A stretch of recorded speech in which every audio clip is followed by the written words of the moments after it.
Olá pessoal, aqui Miquel Sousa do canal Jogos no Tabuleiro. Venho aqui fazer o terceiro episódio dedicado a esta abordagem dos jogos sérios, dos Serious Games. E o que é que são os Serious Games? Vamos tentar definir. Normalmente, os Serious Games são definidos em oposição à gamification, à gamificação. Mas vamos inverter isto.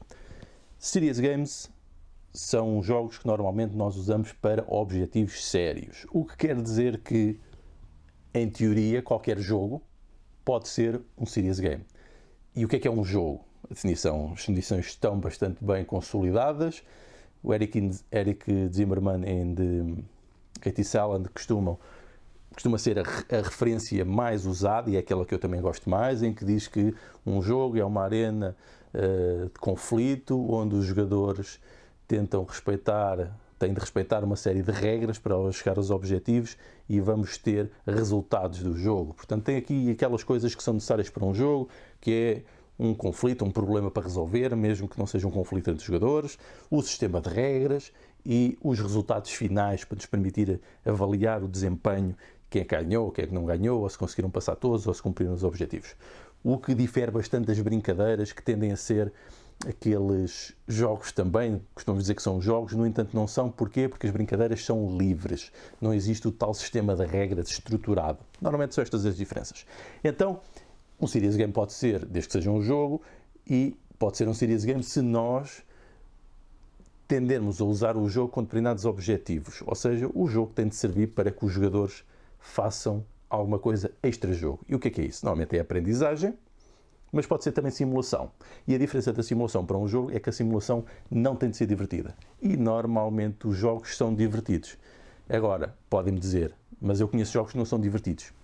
Isso é outra questão, porque existem muitos modelos de diversão que se podem obter de um jogo e existem muitos perfis individuais que vão gostar ou não de um tipo de diversão. Isso será provavelmente para outro episódio, os perfis dos jogadores e os tipos de diversão.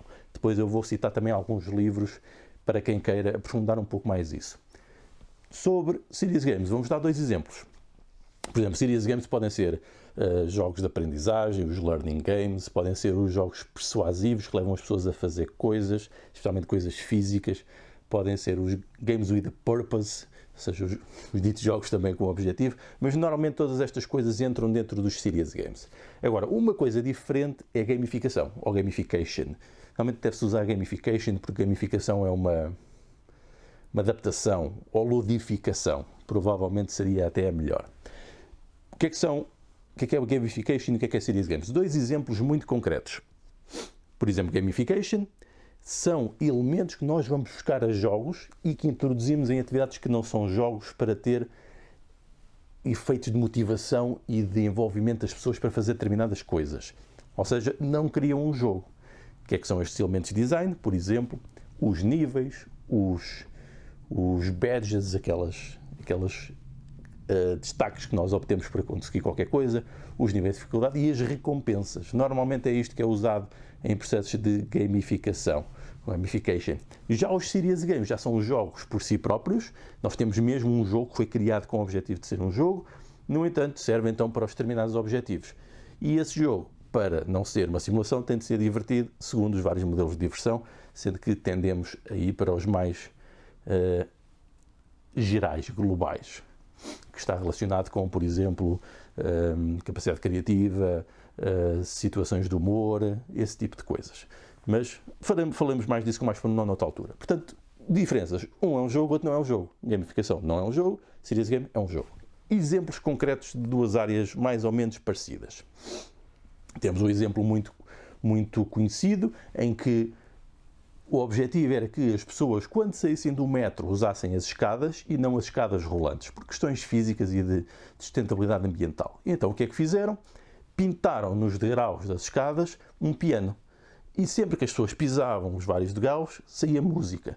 Isso levava a que as pessoas saíssem da escada rolante para entrar nas escadas normais e assim ao andarem, e às vezes subiam e desciam várias vezes, faziam exercício físico, tocava música e fazia som. Portanto, não é propriamente um jogo, não há aqui um objetivo, não há ninguém que vai ganhar, não há um sistema de regras pré-definido, as pessoas podiam subir e descer várias vezes.